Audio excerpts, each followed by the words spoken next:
आपका स्वागत है स्टोरी यूनिवर्स में। क्या हम वाकई उस समाज की ओर बढ़ रहे हैं जहां मूल्य और आदर्श केवल विज्ञापनों और ब्रांड्स के पीछे छिप गए हैं? श्यामा चरण दुबे की कहानी उपभोक्तावाद की संस्कृति हमें इसी मौजूदा सामाजिक और सांस्कृतिक परिवेश के एक गहन विश्लेषण की ओर ले जाती है। दुबे जी, जो भारतीय समाजशास्त्र के प्रतिष्ठित विद्वान रहे हैं, ने हमेशा अपने लेखन में समाज के बदलते स्वरूप और उसकी चुनौतियों को उजागर किया है। इस कहानी में वे हमें बताते हैं कि कैसे उपभोक्तावाद ने हमारे जीवन को चारों ओर से घेर लिया है। क्या आपने कभी सोचा है कि टूथपेस्ट से लेकर परफ्यूम तक की इतनी विविधता आखिर क्यों है? क्या हम अपने वास्तविक सुख और संतोष को खोते जा रहे हैं और उसकी जगह केवल दिखावे और प्रतिष्ठा की दौड़ में शामिल हो गए हैं? यह कहानी हमें यह सोचने पर मजबूर करती है कि क्या हम अपने पारंपरिक मूल्यों और आस्थाओं को भूलकर पश्चिमी संस्कृति के अंधानुकरण में फंसते जा रहे हैं? क्या हमारा समाज केवल विज्ञापनों की चकाचौंध में अपनी पहचान खो रहा है? दुबे जी की लेखनी हमें इन महत्वपूर्ण सवालों से रूबरू कराती है और हमें यह सोचने पर मजबूर करती है कि हम किस दिशा में जा रहे हैं और इसका हमारे समाज पर क्या प्रभाव पड़ेगा। तो क्या आप तैयार हैं इस अद्भुत और विचारोत्तेजक यात्रा पर जाने के लिए? तो चलिए शुरू करते हैं। धीरे धीरे सब कुछ बदल रहा है। एक नई जीवन शैली अपना वर्चस्व स्थापित कर रही है। उसके साथ आ रहा है एक नया जीवन दर्शन, उपभोक्तावाद का दर्शन। उत्पादन बढ़ाने पर शोर है चारों ओर। यह उत्पादन आपके लिए है, आपके भोग के लिए है, आपके सुख के लिए है। सुख की व्याख्या बदल गई है। उपभोग भोग ही सुख है। एक सूक्ष्म बदलाव आया है नई स्थिति में। उत्पाद तो आपके लिए है, पर आप यह भूल जाते हैं कि जाने अनजाने आज के माहौल में आपका चरित्र भी बदल रहा है और आप उत्पाद को समर्पित होते जा रहे हैं। विलासिता की सामग्रियों से बाजार भरा पडीडा है जो आपको लुभाने की जी तोड़ी डे कोशिश में निरंतर लगी रहती है। दैनिक जीवन में काम आने वाली वस्तुओं को ही लीजिए। टूथपेस्ट चाहिए? यह दांतों को मोती जैसा चमकीला बनाता है, यह मुंह की दुर्गंध हटाता है, यह मसूदों को मजबूत करता है और यह पूर्ण सुरक्षा देता है। वह सब करके जो 3-4 पेस्ट अलग अलग करते हैं, किसी पेस्ट का मैजिक फार्मूला है। कोई बबूल या नियम के गुणों से भरपूर है, कोई ऋषि मुनियों द्वारा स्वीकृत तथा मान्य वनस्पति और खनिज तत्वों के मिश्रण से बना है। जो चाहे चुन लीजिए।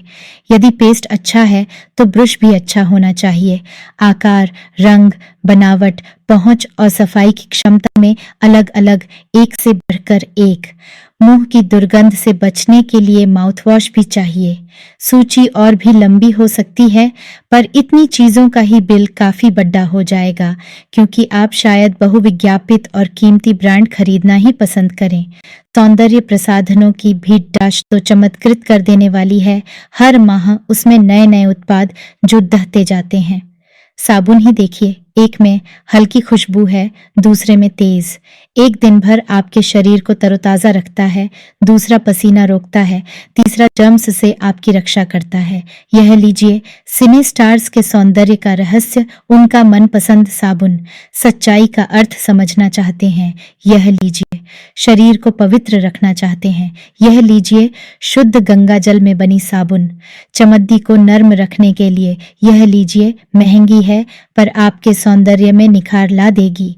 संभ्रांत महिलाओं की ड्रेसिंग टेबल पर 30-30 हजार की सौंदर्य सामग्री होना तो मामूली बात है। पेरिस से परफ्यूम मंगाइए, इतना ही और खर्च हो जाएगा। ये प्रतिष्ठा चिन्ह हैं, समाज में आपकी हैसियत जताते हैं। फरुश भी इस दौड़ डीच में पीछे नहीं है। पहले उनका काम साबुन और तेल से चल जाता था। आफ्टर शेव और कोलोन बाद में आए। अब तो इस सूची में दर्जन 2 दर्जन चीजें और जुड़ गई हैं। छोड़िए इस सामग्री को। वस्तु और परिधान की दुनिया में आइए। जगह जगह बुटीक खुल गए हैं। नए नए डिजाइन के परिधान बाजार में आ गए हैं। ये ट्रेंडी हैं और महंगे भी। पिछले वर्ष के फैशन इस वर्ष? शर्म की बात है। घड़ी ही पहले समय दिखाती थी। उससे यदि यही काम लेना हो तो 4-5 सौ में मिल जाएगी। हैसियत जताने के लिए आप 50-60 हजार से लाख 1.5 लाख की गद्दी भी ले सकते हैं। संगीत की समझ हो या नहीं, कीमती म्यूजिक सिस्टम जरूरी है। कोई बात नहीं यदि आप उसे ठीक तरह चला भी न सकें। कंप्यूटर काम के लिए तो खरीदे ही जाते हैं, महज दिखावे के लिए उन्हें खरीदने वालों की संख्या भी कम नहीं है। खाने के लिए 5 सितारा होटल हैं, वहां तो अब विवाह भी होने लगे हैं। बीमार पड़ने पर 5 सितारा अस्पतालों में आइए। सुख सुविधाओं और अच्छे इलाज के अतिरिक्त यह अनुभव काफी समय तक चर्चा का विषय भी रहेगा। पढ़ाई के लिए 5 सितारा पब्लिक स्कूल हैं, शीघ्र ही शायद कॉलेज और यूनिवर्सिटी भी बन जाए। भारत में तो यह स्थिति अभी नहीं आई, पर अमेरिका और यूरोप के कुछ देशों में आप मरने के पहले ही अपने अंतिम संस्कार और अनंत विश्राम का प्रबंध भी कर सकते हैं, एक कीमत पर। आपकी कब्र के आसपास सदा हरी घास होगी, मन चाहे फूल होंगे, चाहे तो वहां फव्वारे होंगे और मंद ध्वनि में निरंतर संगीत भी। कल भारत में भी यह संभव हो सकता है। अमेरिका में आज जो हो रहा है, कल वह भारत में भी आ सकता है। प्रतिष्ठा के अनेक रूप होते हैं, चाहे वे हास्यास्पद ही क्यों न हो। यह है एक छोटी सी झलक उपभोक्तावादी समाज की। यह विशिष्ट जन का समाज है, पर सामान्य जन भी इसे ललचाई निगाहों से देखते हैं। उनकी दृष्टि में एक विज्ञापन की भाषा में यही है राइट चॉइस बेबी। अब विषय के गंभीर पक्ष की ओर आए। इस उपभोक्ता संस्कृति का विकास भारत में क्यों हो रहा है? सामंती संस्कृति के तत्व भारत में पहले भी रहे हैं। उपभोक्तावाद इस संस्कृति से जुड़ता रहा है। आज सामंत बदल गए हैं, सामंती संस्कृति का मुहावरा बदल गया है। हम सांस्कृतिक अस्मिता की बात कितनी ही करें, परंपराओं का अवमूल्यन हुआ है, आस्थाओं का क्षरण हुआ है। कड़ीडीडीच व सच तो ये है कि हम बौद्धिक दासता स्वीकार कर रहे हैं, पश्चिम के सांस्कृतिक उपनिवेश बन रहे हैं।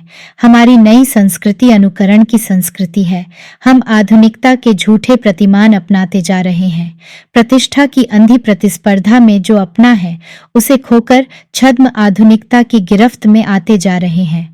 संस्कृति की नियंत्रक शक्तियों के क्षीण हो जाने के कारण हम दिग्भ्रमित हो रहे हैं। हमारा समाज ही अन्य निर्देशित होता जा रहा है। विज्ञापन और प्रसार के सूक्ष्म तंत्र हमारी मानसिकता बदल रहे हैं। उनमें सम्मोहन की शक्ति है, वशीकरण की भी। अंततः इस संस्कृति के फैलाव का परिणाम क्या होगा, यह गंभीर चिंता का विषय है। हमारे सीमित संसाधनों का घोर अपव्यय हो रहा है। जीवन की गुणवत्ता आलू के चिप्स से नहीं सुधरती, न बहुविज्ञापित शीतल पेयों से, भले ही वे अंतर्राष्ट्रीय हों। पिज़्ज़ा और बर्गर कितने ही आधुनिक हों, हैं वे कूड़ा खाद्य। समाज में वर्गों की दूरी बढ़ रही है, सामाजिक सरोकारों में कमी आ रही है। जीवन स्तर का यह बढ़ता अंतर आक्रोश और अशांति को जन्म दे रहा है। जैसे जैसे दिखावे की यह संस्कृति फैलेगी, सामाजिक अशांति भी बढ़ेगी। हमारी सांस्कृतिक अस्मिता का ह्रास तो हो ही रहा है। हम लक्ष्य भ्रम से भी पीड़ित हैं। विकास के विराट उद्देश्य पीछे हट रहे हैं। हम झूठी तुष्टि के तात्कालिक लक्ष्यों का पीछा कर रहे हैं। मर्यादाएं टूट रही हैं, नैतिक मानदंड ढीले पड़ीडीडीएच रहे हैं। व्यक्ति केंद्रकता बराच रही है, स्वार्थ परमार्थ पर हावी हो रहा है। भोग की आकांक्षाएं आसमान को छू रही हैं। किस बिंदु पर रुकेगी यह दौड़ डीएच? गांधी जी ने कहा था कि हम स्वस्थ सांस्कृतिक प्रभावों के लिए अपने दरवाजे खिड़की खुले रखें, पर अपनी बुनियाद पर कायम रहें। उपभोक्ता संस्कृति हमारी सामाजिक नींव को ही हिला रही है। यह एक बद्दा खतरा है। भविष्य के लिए यह एक बद्दी चुनौती है।